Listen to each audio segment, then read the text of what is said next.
we can experience from the subtle to the subtlest. All we experience is how we are made of the matter. And Bhagavan beautifully says how, if you're seeing the screen, you see the screen as pictures and letters and the videos, but actually it's all pixelated. The subtlest form is the pixels. Same way, all of us are quantum frequency.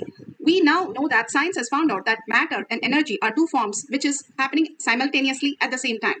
Even though they don't understand, but they agree that it is also quantum. We see a matter because we perceive it as matter. How do we change the matter to conscious sovereignty as a frequency? Here it says very clearly, when you bring the restful awareness in the source cause, by the experience of such restful awareness, one becomes the complete from all thoughts.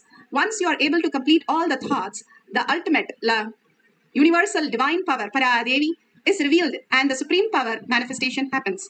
How the restful awareness, the more and more you seek inside rather than outside. Bhagavan says, when you live as the first person, more and more with yourself, seeking who's that who's experiencing, you will simply experience the Paramashiva, the reality in you. Bhagavan says how the detoxing of the body clears all the gut bacteria, which is causing all the delusion, the obsessive reactionary lifestyle. And removing all that, the superconsciousness can reflect in your brain, raising your frequency, and the mind will start functioning in a different dimension, different possibilities as your reality. And that could be clearly seen how we understand our body and mind functions. Beautifully, you can see